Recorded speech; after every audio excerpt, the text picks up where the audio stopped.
Unaweza shangilia Yesu. Unaweza shangilia mfalme. Unaweza piga kelele za furaha. Tushangilie Bwana. Tumshangilie mfalme. Tumshangilie mfalme. Amen. Yeye ni Bwana wetu. Amen. Mungu akubariki mwale ulikuja ingawaje mvua. Amen. Mungu akubariki zaidi sana. Amen. Na amini utatembelewa kiupekee tena jioni ya leo. Salimia watu wawili ama watatu. Waambie Mungu atatutembelea tena zaidi kipekee jioni ya leo. Unaweza ongea, mwambie na furaha. Mwambukizie furaha. Communique aussi la foi. Ambukiza pia imani. Alléluia. Amen.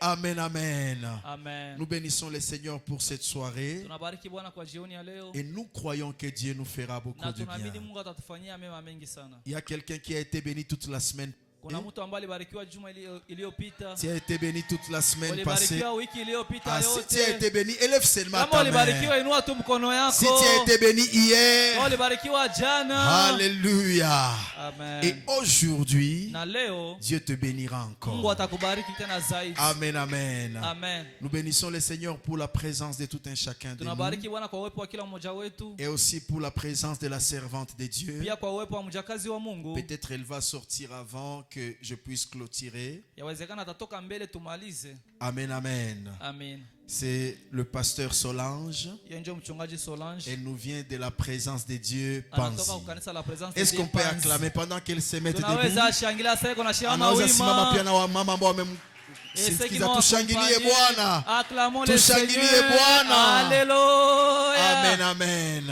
Amen. Je sais comment Dieu l'utilise. Najua gisi Mungu anamtumikisha. Est-ce qu'il y a quelqu'un qui la connaisse ici? Kwa mtu mwanamjua hapa? Yes. Amen, amen. Amen. Amen. Dieu l'utilise puissamment. Mungu anamtumia sana zaidi. Tu sais, le jour que tu iras à notre extension de Panzi, Siku ambayo utafika ku kijiji yetu ya tu Panzi, seras étonné. utashangala. J'étais surpris Nilishangala quand j'arrivais là-bas. sasa nifika kule. Il y a des gens qui quittaient Miti. Kuko watu walikuwa wanatoka Miti. Vous connaissez Miti? Qui connaît Miti? Kule karibu ya Kavumu. Miti Moudaka pour aller prier à Panzi. Je bende omba tu Panzi. Il y a ceux qui quittent Kadutu. Watu wanatoka Kadutu. Je lui dis venez à Nyawera. Mimi naambia simukia si À Nyawera. Panzi. Bakasema Panzi tu. Pourquoi? Juu ya nini? Parce que Dieu utilise sa servante Juu Mungu anatumia puissamment. mjakazi wake nguvu sana. Amen, amen. Amina. C'est pourquoi demain, Njoo maana kesho prépare-toi. ujiandae. Dieu l'utilise dans la dimension de guérison, Mungu anamtumia mkiwango ya dans la uponyaji, dimension de délivrance, mkiwango ya ufungulifu, dans la dimension de la prophétie, mkiwango ya unabii, dans plusieurs dimensions. viwango nyingi sana. Et demain, Na kesho et cette semaine, wiki hiyo sera une semaine itakuwa particulière. njoo wiki ya upekee. Amen, amen. Amen. Sera une semaine particulière. Itakuwa njoo wiki ya Il y upekee. aura une présence de Dieu Utakuwa uwepo wa extraordinaire. Mungu wa Il y zaidi ya aura une kawaida. visitation Utakuwa particulière. kutembelewa ya Si upekee. quelqu'un croit en Kama mtu cela, anaamini il hiyo, peut encore acclamer le anaweza tena Seigneur. kushangilia Bwana. Amen, amen. Amen. Sans plus tarder, nous sommes dans les livres Toka kwenye kitabu ya de Matthieu chapitre 40.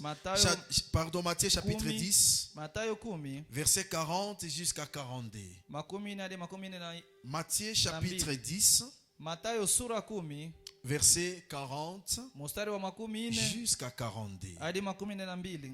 Matthieu chapitre 10, Mathayo sura 10 verset 40 mstari wa 40 jusqu'à 42. hadi 42. Amen, amen. Amina. Est-ce que nous avons déjà trouvé? Je tumeshafika. Nous pouvons nous tenir debout pour honorer la Tunaweza parole simama de ili Dieu. kuheshimu neno la Mungu. Matthieu chapitre 10, Mathayo sura 10 verset 40 Mathayo sura 10 mstari wa 14 jusqu'à 42. hadi makumi nne na mbili. Amen, amen. Amen. Nous lisons au nom de Jésus. Tunasoma kwa jina la Nous Yesu. lisons au nom de Jésus. Tunasoma kwa jina la Yesu. Celui qui vous reçoit, me reçoit.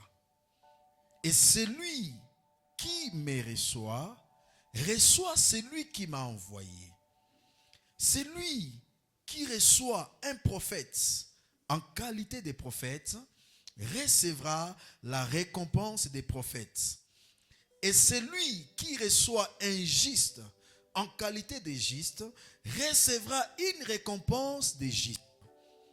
Et quiconque donnera seulement un verre d'eau froide à l'un de ses petits, parce qu'il est mon disciple, je vous le dis en vérité, il ne perdra point sa récompense. Amen. Amen. Acclamons pour la parole du Seigneur. Pendant que je lisais, un verre d'eau froide. Est-ce qu'à ce temps-là, il y avait des congélateurs? Là, il y a un mystère. Vous voulez savoir le mystère qui est caché là-bas? Ah, tu ne veux pas? Ok, je passe. Comme tu ne veux pas, je passe. Amen, amen. Amen. Nous bénissons le Seigneur pour ce soir. Et depuis que nous avions commencé, nous parlons de la visitation divine. Amen, amen. Salut encore celui qui est à ta gauche et à ta droite. Dis-leur la visitation divine. La visitation divine est réelle. La visitation divine est réelle.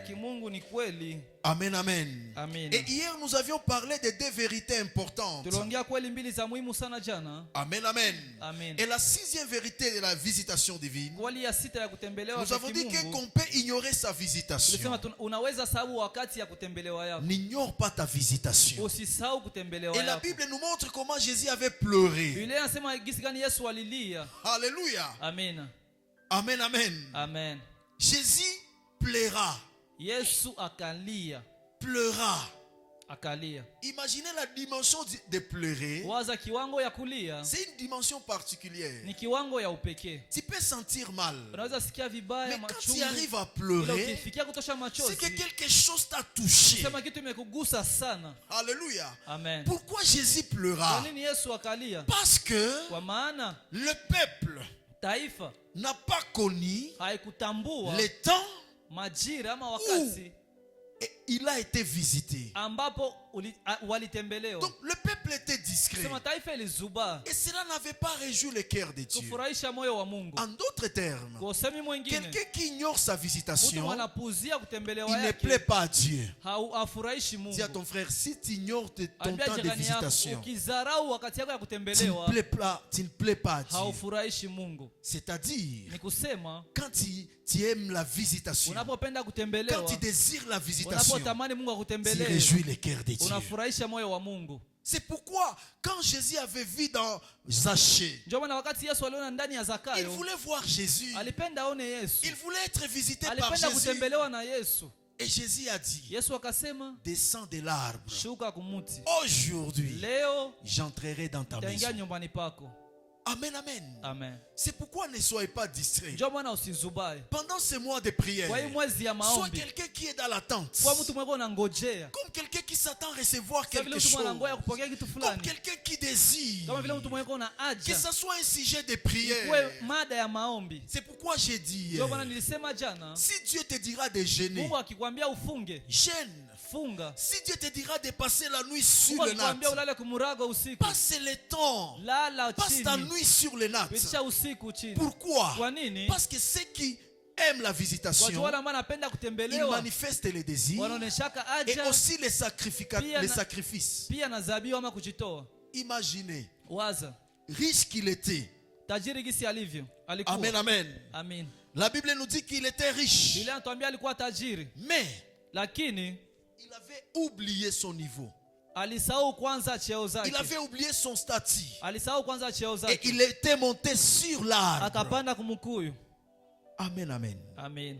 Donc il y a un effort. Kusema kuna chukumu, Il y a un sacrifice. kuna zabihu ama Il y a kujitoa, une humilité kuna kujishusha que tu dois manifester ambayo napasha onesha pour expérimenter ta juu visitation. upate kutembelewa. Et la dernière vérité, Na kweli ya mwisho qui est la septième, ambayo ni ya saba, nous avons dit que la visitation est maintenant. tulisema kwamba ujio ni wa sasa. C'est à toi de Ni croire kwako tu kuamini et de s'y attacher. na kutegemea ama kuambatana. Alléluia. Amen. Et là, nous avions lu dans Psaume, Tulisoma katika Zaburi chapitre 65, verset 10. 65:10. Et dans d'autres versions, c'est le verset 9. Kushahidi yengine ni kenda. La Bible dit, tu visites la terre Et tu lui donnes l'abondance.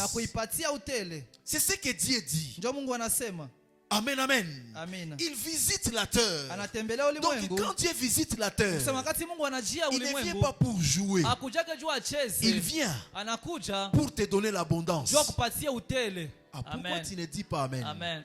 Toutes les personnes qui ont été visitées par Dieu, ils ont expérimenté l'abondance. Alléluia. Amen. Les besoins qu'ils avaient longtemps,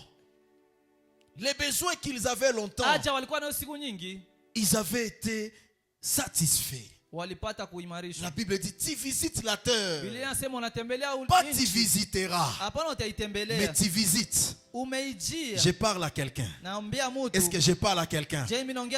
Ta visitation c'est ce soir. C'est maintenant. Dieu peut te visiter aujourd'hui. A dit à ton frère, Dieu peut me visiter aujourd'hui.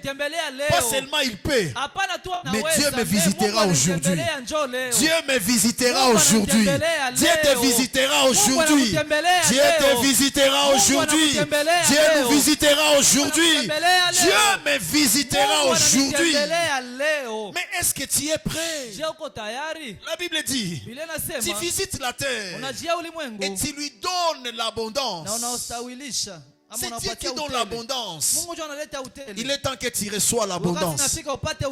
Alléluia. Tu ne vas pas seulement goûter la bénédiction, mais Dieu te donnera l'abondance. Amen. Alléluia. Amen. Il dit encore, tu combles des richesses.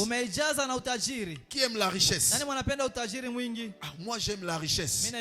Parce que c'est Dieu qui dit, quand il visite, il comble aussi de la richesse. Est-ce que quelqu'un croit? Même si tu viens d'une famille pauvre, en Dieu, en Jésus-Christ, tu peux recevoir la richesse. Dieu peut te visiter. Et les gens vont dire, tu as touché où? Parce que c'est ça la mentalité des gens. Quand Dieu nous bénit seulement, il commence à dire, uliende awapi? Tamwambia, tu lui diras, Dieu m'a visité. Dieu m'a visité. Dieu te visitera au nom de Jésus. Dieu te visitera. Et il te donnera la richesse. Et je bénis le Seigneur. Dans la présence de Dieu, nous sommes dans l'alliance de servir Dieu dans la richesse. Même si tu n'as rien aujourd'hui, Dieu peut te rendre riche. Parce qu'il dit, il fait sortir les pauvres de la poussière et il lui fait asseoir au milieu des grands. Nous autres on n'avait rien. Alléluia. Amen. Mais nous Amen, amen. Amen. Nous sommes d'entrée et nous serons des riches. Amen. Parce que la Bible dit, c'est la bénédiction de l'Éternel qui enrichit. Quand Dieu te bénit, son objectif est de te rendre même riche. Mais qu'est-ce qui se passe? Quand Dieu te fait goûter seulement, l'orgueil monte. Toi qui priais 3 fois le jour, tu commences à prier 1 minute. Les gens qui connaissent ces secrets, quand Dieu te fait goûter de sa bénédiction, tu dois encore t'attacher davantage. Si tu priais 10 minutes, tu dois prier 20 minutes. Parce que le niveau que tu dois avoir, ça doit monter. Si tu ne gênes pas, commence à gêner. Amen, amen. Amen. Amen, amen. Amen. Mais pose-toi la question. L'attitude que tu avais avant, c'est la même attitude que tu as. Depuis que tu t'es marié, Dieu t'a donné le mariage. Même venir à l'église, tu ne viens plus. Sache une chose. Quand Dieu te donne le mariage, tu dois lui chercher. Parce qu'il doit te donner des enfants. Et après avoir te donné les enfants, il doit aussi te donner la prise en charge. Alléluia. Amen. La manière dont la charge physique augmente, et tu dois aussi faire monter ta charge. Tu dois encore te recharger spirituellement. Mais souvent, nous régressons. La Bible dit, les ruisseaux de Dieu mtoni wa Mungu est plein umejaa maji. Alléluia. Amina. Donc ça ne sèche jamais. Ni kusema ikaukake. Tu prépares les bleus. Anaandaa mimea. Quand il la fertilise, ainsi. Donc chez Dieu, quand Dieu te visite, tu ne peux pas rester la même. Il doit y avoir un changement. Et c'est pourquoi ma prière est qu'après ta visitation, qu'il y ait un changement. Dis à ton frère, il y aura un changement. Il y aura un changement. Même sur les plans financiers, les gens vont voir. Tu mangeais comme ça, ta table va changer. Amen, amen. Amen. Même ta femme s'habiller. Tout ça c'est l'abondance. Hey. Alléluia. Amen. Dis à ton frère, je crois à l'abondance. Dis, je crois à l'abondance. Et comme Dieu nous visitera, il nous donnera de l'abondance. Et aujourd'hui, il y a un thème que je voulais commencer, un sous-thème. Je vais juste introduire et puis nous allons continuer. Les signes qui annoncent la visitation. Les signes qui annonce la visitation. On a fini avec le vérité, mais il y en a plusieurs. Mais j'ai sélectionné seulement 7 vérités. Et aujourd'hui, je vais commencer à parler des signes.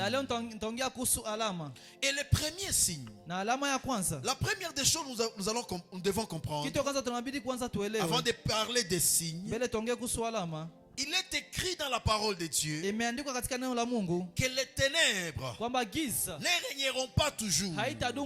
Chaque chose a un début et a une fin. La situation que tu traverses, sache que elle peut avoir un début et elle aura aussi une fin. Alléluia. Ne pensez pas que ça sera éternel. C'est pourquoi quand tu sais que ce que tu traverses a une fin, il y a la préparation que tu dois faire pour quitter un niveau ou une situation à une autre. Le premier signe que Dieu veut te visiter, la manière dont tu peux te sentir que je vais être visité, que Dieu veut me visiter. Dieu vous conduira à bénir quelqu'un. Dites Amen. Amen. Dieu te conduira à bénir quelqu'un. Pourquoi tu ne dis pas Amen? Alléluia. Amen. Pas seulement bénir, donner kupana ou rendre service. Ama kufanya kazi fulani, kumfanyia. Tu peux être quelque part. Unaweza kuwa mahali fulani. Tu sens que tu dois rendre un service. Unasikia utafanyia mtu fulani kitu. Alléluia. C'est pourquoi les textes que nous avions lus. Écoutez ce que la parole de Dieu dit. Et ici c'est Jésus qui parle. Dis à ton frère, c'est Jésus qui parle. Ce n'est pas le pasteur donc. C'est Jésus qui parle. Il dit ceci. C'est lui qui vous reçoit. Me reçoit. Donc celui qui reçoit pasteur donc, il reçoit Jésus. Ah, pourquoi tu ne dis pas Amen? Alléluia. Amen. Tu ne connais pas qui tu es. Mais moi je connais qui je suis. Si tu me reçois, tu reçois Christ. C'est Jésus qui l'a dit. C'est lui qui me reçoit. Qui vous reçoit, me reçoit.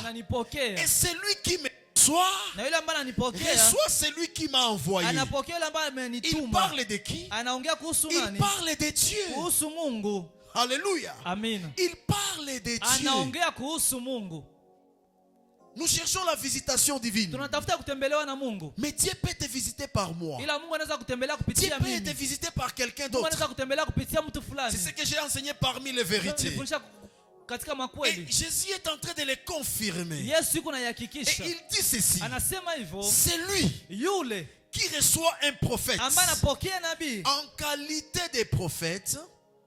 Recevra une récompense des prophètes. Est-ce que vous savez que je suis un prophète? Il y a la différence entre avoir un don de prophétie et être prophète. Amen, amen. Les dons, Dieu la donne. Les donne à celui qu'il veut. Alléluia. Et quand Dieu donne les dons, c'est pour l'utilité commune. Mais quand on parle du prophète, on voit un ministère que Dieu a établi. Dieu nous a établi. Il dit, il a fait les uns comme apôtres, comme prophètes, comme évangéliste, comme pasteur, comme docteur. Alléluia. En d'autres termes, parler des prophètes, quand on parle des ministères, il n'y a pas de limite.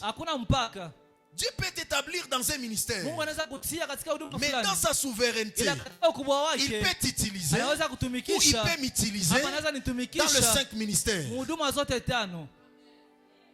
Pourquoi tu ne dis pas Amen?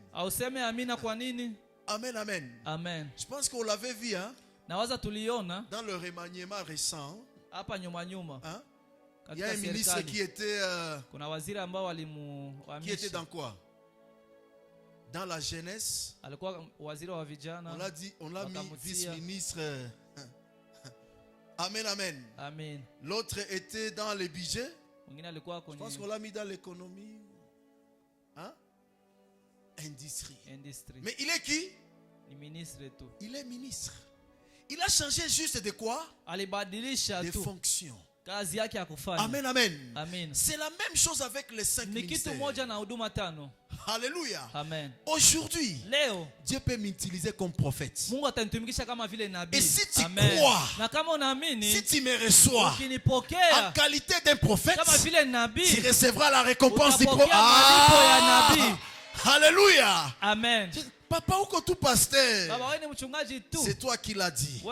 Mais ce que je sais, Dieu, dans sa souveraineté, peut m'utiliser comme prophète. Alléluia. Et dans la dimension du prophète, ce n'est pas seulement prophétiser. Dans la dimension des prophètes, il y a aussi la parole prophétique.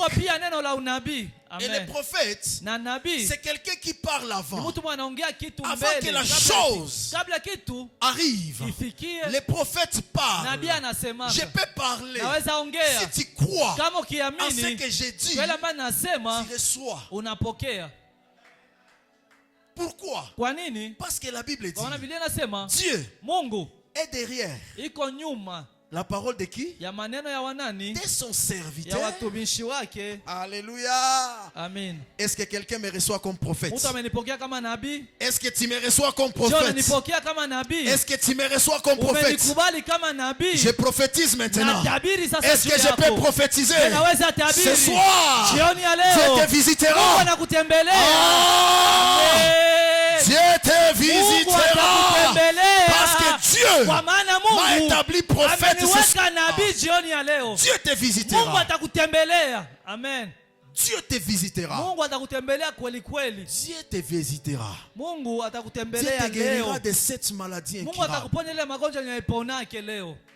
Dieu, le Dieu que je sais, il changera ton histoire. Il changera ton statut. Est-ce que je parle à quelqu'un?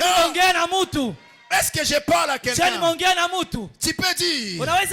Pourquoi tu dis ça, papa? Qui peut me contredire? Lorsqu'on avait pris, Abraham avait menti. Et on avait pris sa femme, Abimelech. Et cette nuit-là, Dieu a parlé à cet homme. Ne touche pas à la femme de mon serviteur. Parce qu'il est qui? Où est-ce qu'Abraham avait prophétisé? Moi aussi je suis prophète. D'ailleurs, moi j'ai déjà prophétisé. J'ai déjà prophétisé. J'ai déjà prophétisé. J'ai déjà dit à quelqu'un, tu vas te marier. Et la personne était mariée. J'ai déjà dit, tu mettras au monde. Et la personne avait mis au monde. J'ai déjà dit, tu seras guéri. Et la personne était guérie. Est-ce que quelqu'un comprend ces choses? Quelqu'un comprend ces choses? Alléluia. Amen. Alléluia. Amen. Celui qui reçoit un prophète nabi en qualité de prophète recevra une récompense des prophètes. Et celui qui reçoit un juste en qualité de juste recevra une récompense de juste. Même si tu n'es pas prophète, tu peux être un juste. Et la Bible dit, la prière du juste a une grande efficacité. Donc si tu reçois seulement quelqu'un en qualité de juste, toute prière qu'il fera pour toi, quelqu'un ne comprend pas. C'est lui qui reçoit un juste en qualité de juste recevra une récompense des justes. Oh, je te confirme, je suis un juste. Je suis pas un juste, mais un juste. Je ne suis pas un juste, mais je suis un juste. Amen, amen. Amen. Papa, pourquoi tu dis ça? Oui, la Bible dit, mon juste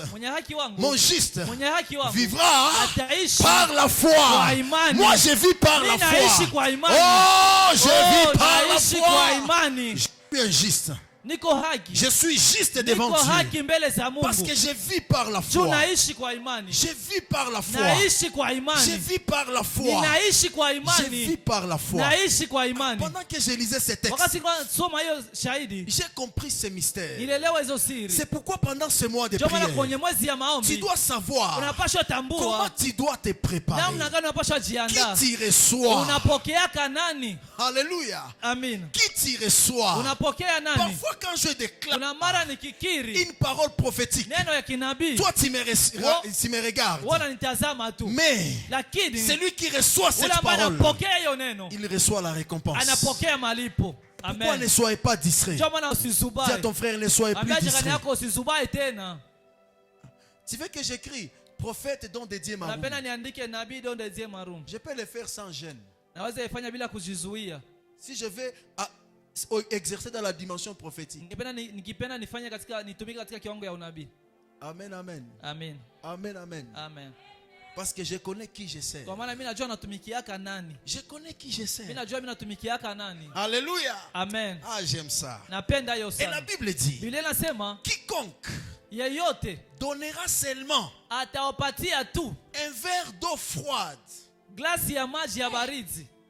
seulement un verre d'eau froide à l'un de ses petits, parce qu'il est mon disciple. Donc, même dans la dimension des disciples, quand il donne quelqu'un, s'il est disciple du Seigneur, la Bible dit, je vous dis en vérité, il ne perdra point sa récompense. Et quand nous parlons des disciples, les disciples, c'est celui qui a Christ comme son maître. Et c'est pourquoi j'ai dit, le premier signe de la visitation, c'est lorsque Dieu te conduit à bénir quelqu'un. Mais combien de fois Dieu t'a déjà conduit à bénir quelqu'un? Alléluia. Amen. Je vais le dire. Dieu peut me dire, je peux voir quelqu'un, Dieu me met à cœur, bénis cette personne. Je bénis la personne. Je ne bénis pas la personne seulement parce qu'il est prophète, parce qu'il est juste, même parce qu'il est disciple, même parce que Christ m'a recommandé. Alléluia. Amen. Je peux le faire. Pourquoi je le fais? Parce que je dois m'attendre à quelque chose. Chaque fois quand tu sentiras en toi que tu dois bénir quelqu'un, n'hésite pas. N'hésite pas. N'hésite pas. Quelqu'un peut passer devant ta porte, mais tu sens que tu dois lui donner à manger. Même un verre d'eau. Appelle cette personne. Donne-lui. Ça ne t'est jamais arrivé, hein? Tu fais du bien à quelqu'un, il te dit une parole, et après 2 jours ou le même jour, Dieu te bénit. C'est pourquoi tu dois être sensible pour détecter. Est-ce que ça, c'est pas un signe de visitation? Alléluia. Amen. Je prends le premier exemple. Dans la vie d'Abraham. La Bible dit dans Genèse chapitre 18. À partir du 2e verset. La Bible dit, il leva les yeux et regarda. Et voici 3 hommes étaient debout près de lui. Quand il les vit, il courut devant eux. Qu'est-ce qu'il avait poussé? Il avait senti à lui. Il y a quelque chose. Et la Bible dit, depuis l'entrée de sa tente, se prosterna à terre. Et il dit, Seigneur, si je trouve grâce à tes yeux, n'aie pas ce point, je te prie, loin de ton serviteur, permets-moi que j'apporte un peu d'eau. Jésus a puisé où? Ici. Alléluia. Amen. Il a puisé ici. Pourquoi? Là-bas, la Bible dit il y avait le soleil. Cette eau-là, il est maji. Pour étancher la soif de ces gens, certainement, c'était une eau froide. Ah, tu ne comprends pas. Hey! Écoutez ce qu'il dit. Permets qu'on apporte un peu d'eau. Et aussi pour vous laver les pieds. Et vous posez sous cet arbre. J'irai prendre un morceau de pain pour fortifier votre cœur. Après quoi, vous continuez la route, votre route. Car c'est pour cela que vous passez près de votre serviteur. Il répondit, fais comme tu l'as dit. Et Abraham s'est pressé. Il a dit à ses serviteurs, prépare déjà les gâteaux. Il a pris un veau. Il a préparé. Il a dit à sa femme, prépare ceci et cela. Et après, il les a servis. Qu'est-ce qu'Abraham cherchait? Il ne savait pas. Mais ce que je sais, c'était un signe. Pourquoi? Cette parole, elle n'est pas écrite pour Abraham. Elle est écrite pour moi et toi. Parce qu'au temps d'Abraham, il n'y avait pas de Bible. Mais en notre temps, il y a des Bibles. En d'autres termes, chaque fois que tu verras quelqu'un, que Dieu placera quelqu'un devant toi, et tu sens que tu dois servir, que tu dois nourrir, tu dois assister la personne, n'hésite pas. Il y a un langage aujourd'hui. Est-ce que tu connais l'état d'âme de cette personne? C'est parce que tu ne te connais pas. Moi, je n'ai pas besoin de savoir l'état d'âme d'un sorcier. Je n'ai pas besoin. Parce que si je donne ma dîme, je sécurise déjà mon argent. Quelqu'un dit Amen. Personne ne peut toucher à ton argent. Parce que la Bible dit, si vous donnez votre dîme, moi-même, je me lancerai l'insecte dévorace. Celui qui voudra détruire votre champ, moi-même, je m'occuperai d'eux. C'est pas toi de t'occuper. Ushakuwa mchoyo jua kutafuta maita d'âme za watu. Tu es devenu égoïste parce que tu cherches les états d'âme des gens. Même assister la famille. Hey. La Bible dit celui qui ne prend pas soin des siens, surtout ceux-là de sa famille, il est impur. Plus qu'un incroyant. Mais toi, depuis que tu entres à l'église, depuis qu'on t'a enseigné là-bas, pas ici, Pas ici. Papa, je dois connaître l'état d'âme de ma famille. Moi, j'assisterai la famille. Parce que quand Dieu avait béni Abraham, il a dit Abraham, je te bénirai. Je ferai de toi une source de bénédiction. Et je rendrai ton nom grand. Et la Bible dit, la main qui donne, c'est la main qui reçoit. Quand Dieu nous sauve, c'est pour que nous puissions dominer. C'est pour que nous puissions régner. Et tu ne peux jamais régner sur ta famille si tu es boxeur.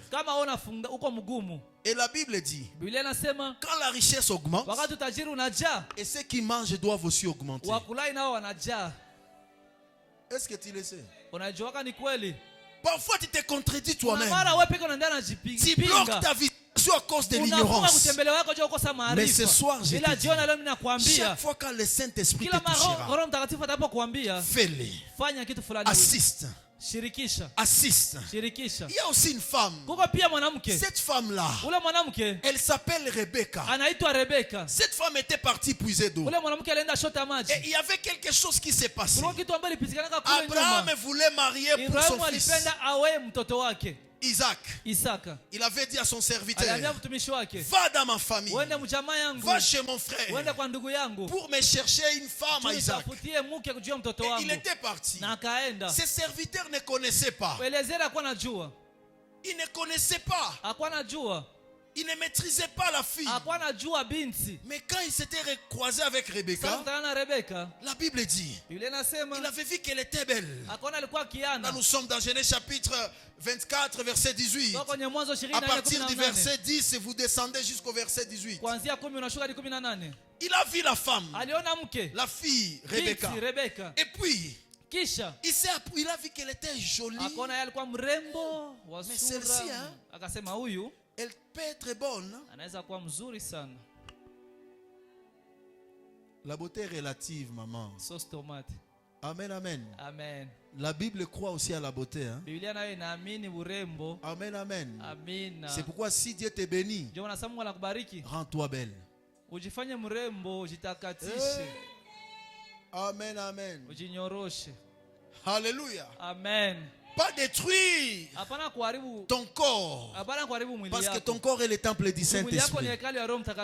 Pourquoi tu ne dis pas encore amen? Avec des produits,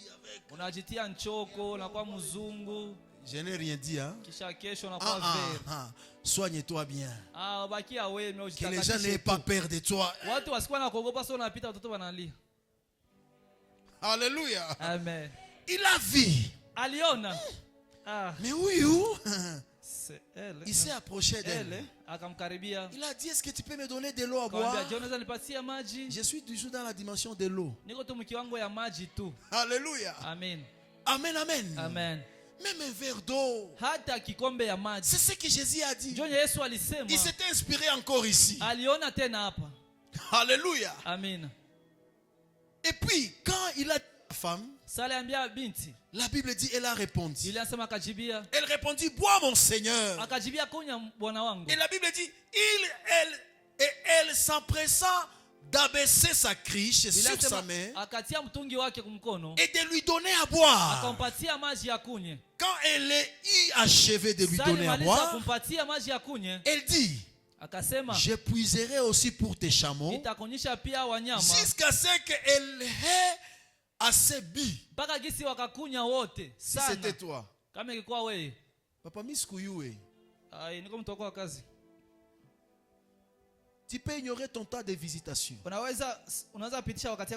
Juste te servir seulement. Cette femme était visitée. Amen, amen. Amen. Je vais nous dire un autre exemple qui est qu'il me permet, mon pasteur. Hein? Il m'avait narré l'histoire comment il s'était rencontré avec sa femme. C'était quoi? Cet homme voyageait et la femme aussi voyageait. Ils s'étaient retrouvés à être assis sur le même rangé. Et quand ils étaient arrivés à la destination, l'homme était parti pour le travail.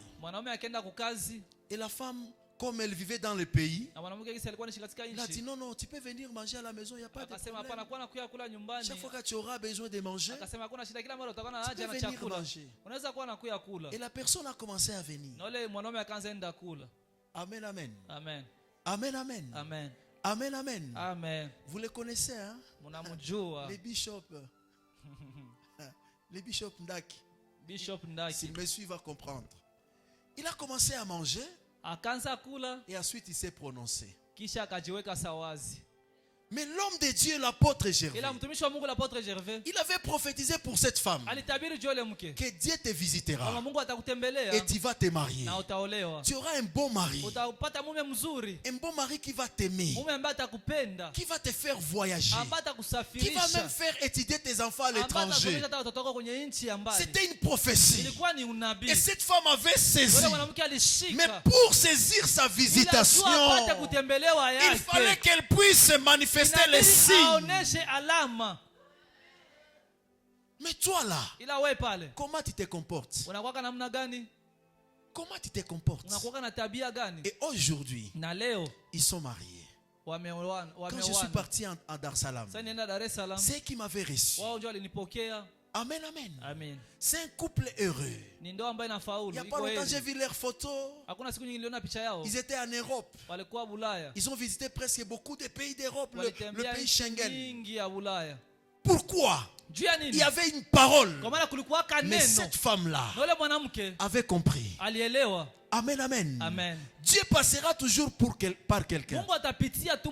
Mais est-ce que tu vas détecter un signe? Alléluia. Amen. Dis à ton frère, pendant ce mois de prière, Zala Misonga. Hey. Pourquoi tu ne dis pas amen? Même après, tu ne sais pas quand est-ce que Dieu va te visiter. Un frère peut te demander seulement de l'eau.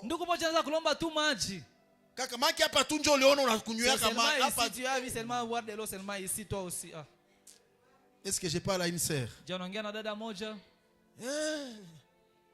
Ceux qui ont besoin de la visitation des mariages, elles comprennent déjà. Ton langage peut faire fuir les gens. C'était le temps de ta visitation. Parce que Dieu ne fera pas tout pour toi. Il y aura toujours ta part et la part de Dieu.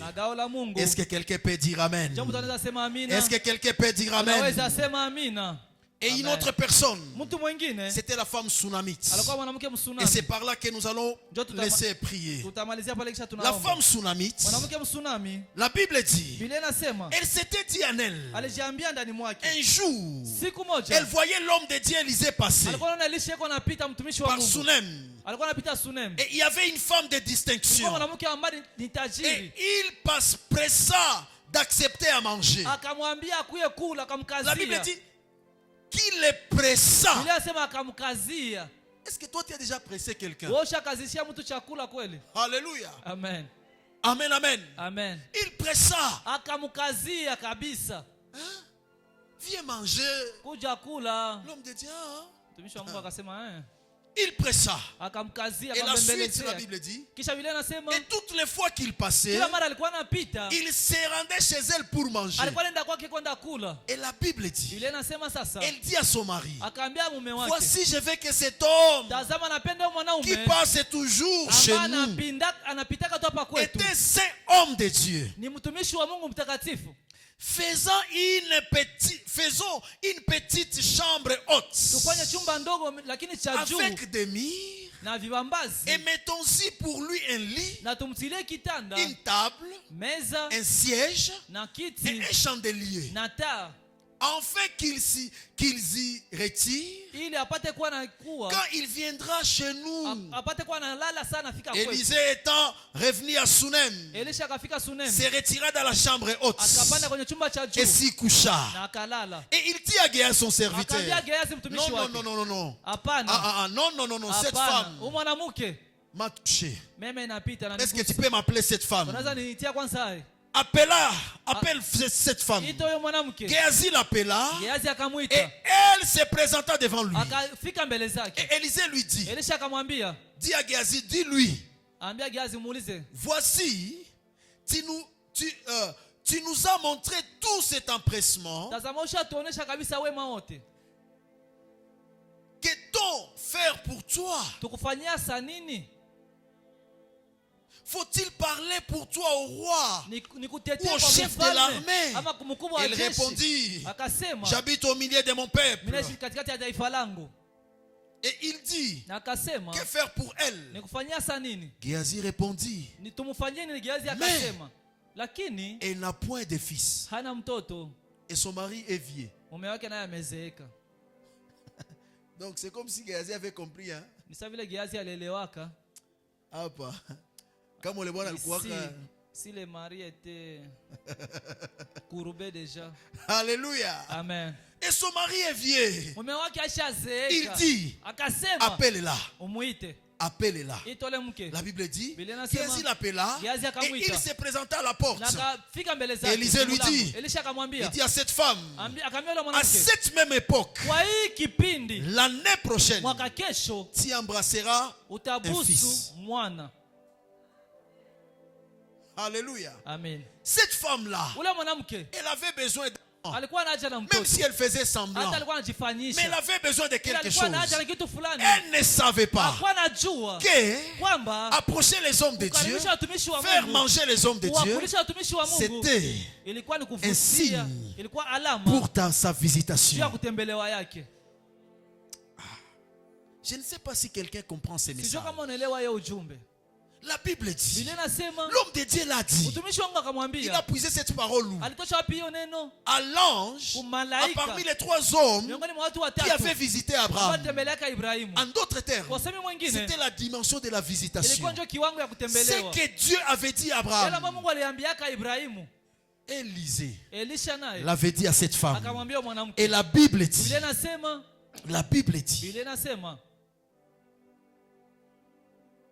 et elle dit non, mon Seigneur. Homme de Dieu, ne trompe pas ta servante. Au verset 17, la Bible dit cette femme devint enceinte et elle enfanta un fils. À la même époque, l'année suivante, comme lui avait dit, est-ce que je parle à quelqu'un? Est-ce que je parle à quelqu'un? Si tu crois à une parole prophétique, elle produira des résultats. C'est pourquoi toute parole qui sera déclarée sur cette chair, saisis cette parole, crois en cette parole, attache-toi à cette parole et tu verras le résultat. Mais ce qui est important, tu dois connaître les signes de ta visitation. Et le premier signe, c'est lorsque tu sens que tu dois faire du bien. Tu peux être chez toi, tu penses que tu dois assister quelqu'un à l'église. Fais-le. Fais-le. Tu ne sais pas. Dieu veut te bénir. Dieu veut te rendre riche. Dieu veut te rendre prospère. Peut-être à partir de cette personne, Dieu te visitera. Est-ce que je parle à quelqu'un? Ce soir, Dieu te visitera. Je ne sais pas ce que Dieu va te dire. Je ne sais pas ce que Dieu va te dire. Mais cette semaine encore, Dieu te visitera. Est-ce que tu peux te préparer en prière? Aujourd'hui, nous allons seulement demander à Dieu, aide-moi à connaître les signes de ma visitation. Aide-moi. C'est ça la prière que tu feras ce soir. C'est seulement la prière. Parce que cette semaine, Dieu va nous visiter sur le plan prophétique. Nous ferons des prières, des prières de déclaration, des prières, et Dieu te visitera. Mais Dieu te donnera un signe. Te donnera un signe. Est-ce que tu peux commencer à prier? Prie là où tu es. Dis à Dieu, je vais connaître un signe. Cette semaine, ce mois d'août, toute ma vie, chaque fois que tu voudras me visiter, je vais connaître les signes. Je vais détecter un signe. Chaque fois, quand tu me montreras un signe, aide-moi à être sensible. Est-ce que tu peux prier? Est-ce Est-ce que tu peux prier? Demande à Dieu.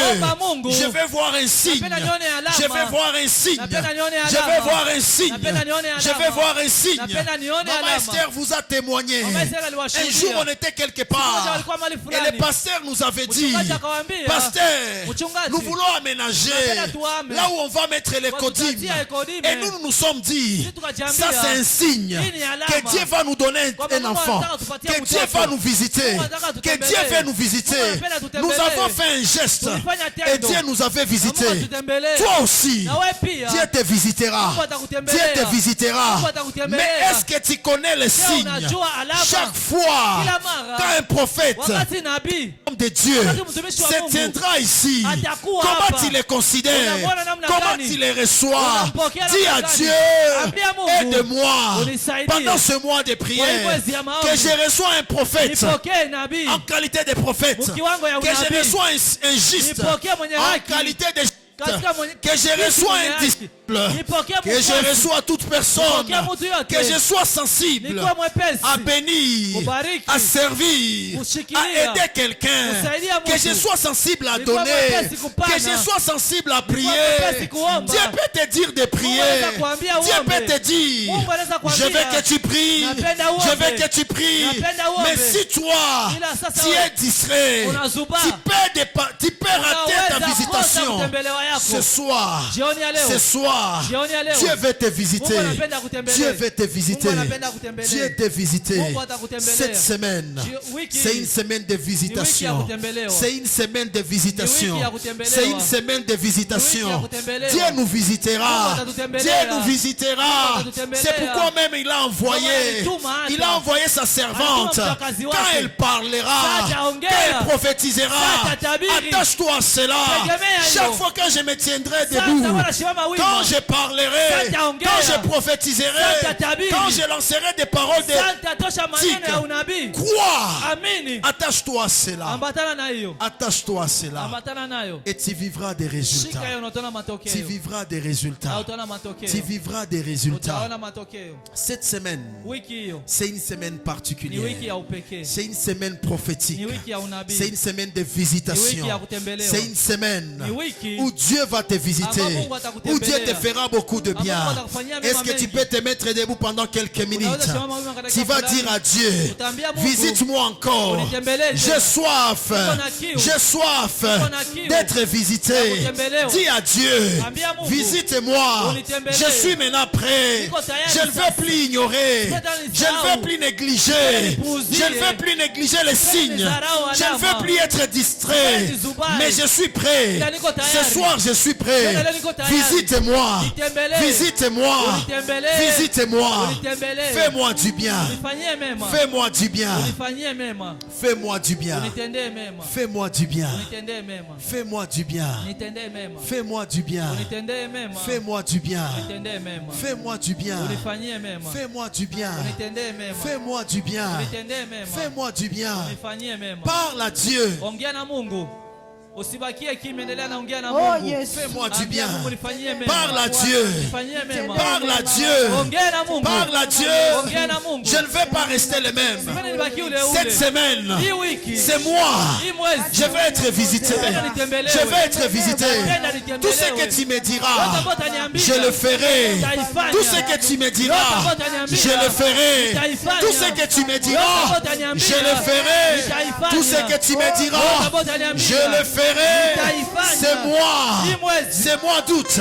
C'est le mois de ma visitation. Est-ce que tu peux parler à Dieu? Parle à Dieu. Dis à Dieu, c'est mois d'août. C'est le mois de ma visitation. C'est le mois de ma visitation. C'est le mois de ma visitation. C'est le mois de ma visitation. C'est le mois de ma visitation. Je ne manquerai de rien. Je ne manquerai de rien. C'est mois d'août. Est-ce que tu peux prier? prier. Je te rappelle que tu es venu prier. Tu es venu prier. Tu es venu prier. Parle à Dieu. Parle à Dieu. Parle à Dieu. C'est mois d'août. C'est le mois de ma visitation. Que tu peux parler à Dieu. Parle maintenant à Dieu. C'est mois d'août. C'est le mois où tu visiteras mes affaires. Tu visiteras mes affaires. C'est mois d'août. Mes affaires prospérera. Mes affaires prospérera. C'est mois d'août. Tu visiteras ma famille. Tu visiteras ma famille. Tu visiteras ma famille. Parle à Dieu. Parle à Dieu. C'est mois d'août. Tu visiteras mes projets. Mes projets seront réalisés. Mes projets seront réalisés. Parce que tu vas me visiter. Tu me visiteras. Il n'y aura aucun obstacle. Il n'y aura aucun obstacle. Je déclare au nom de Jésus. Je déclare au nom de Jésus. Prie maintenant avec tes mains. Prie avec tes mains. Refuse tout obstacle. Tout obstacle. Tout ce qui peut bloquer ta visitation. Tout ce qui peut bloquer ta visitation. Refuse. Refuse. Déclare. C'est moi tout. Rien bloquera ma visitation. Rien. Un jour. Daniel priait. Et la Bible dit, dès le premier jour, Dieu avait décidé de visiter Daniel. Il y avait les princes de l'air. Il y avait des démons qui bloquaient sa prière, qui bloquaient son exaucement, qui bloquaient sa visitation. Parle maintenant avec autorité. Refuse. Pas rien.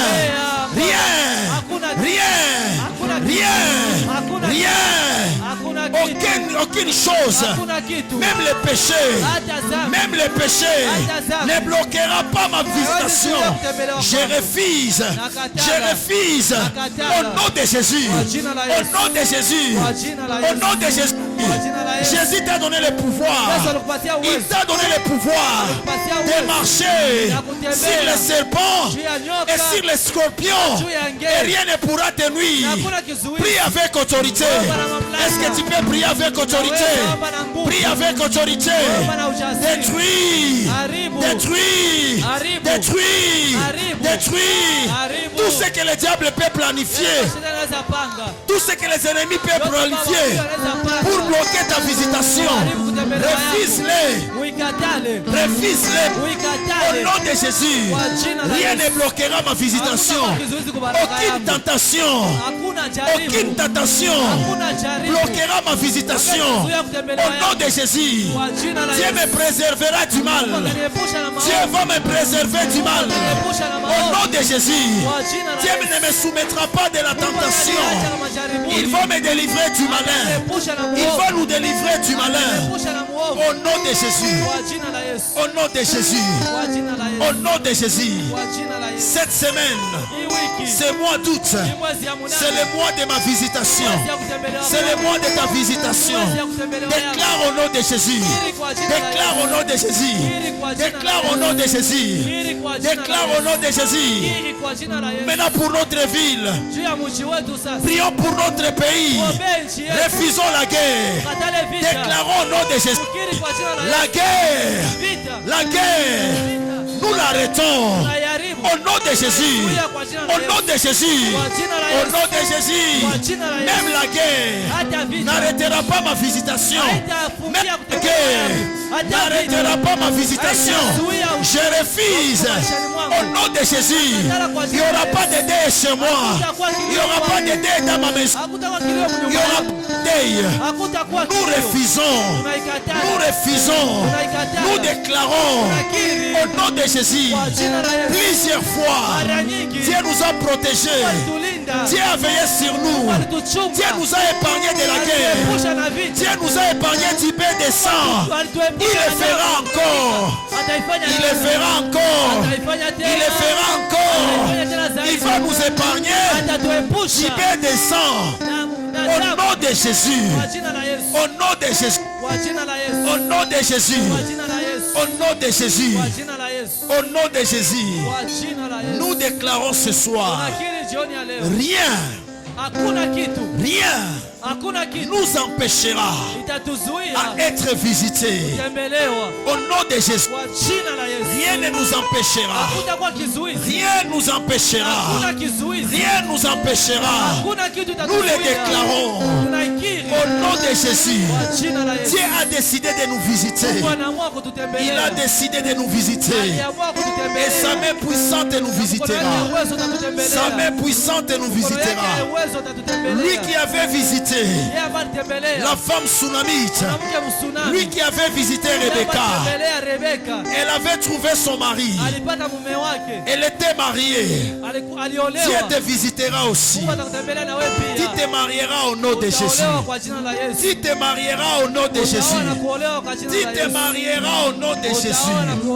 Dieu te donnera un mariage bien fait et un mariage réussi. Au nom de Jésus, je le déclare sur cette chair. Je parle comme un prophète. Je parle comme un prophète. Je parle comme un prophète. Dieu te donnera un mariage. Un mariage bien fait. Un mariage réussi.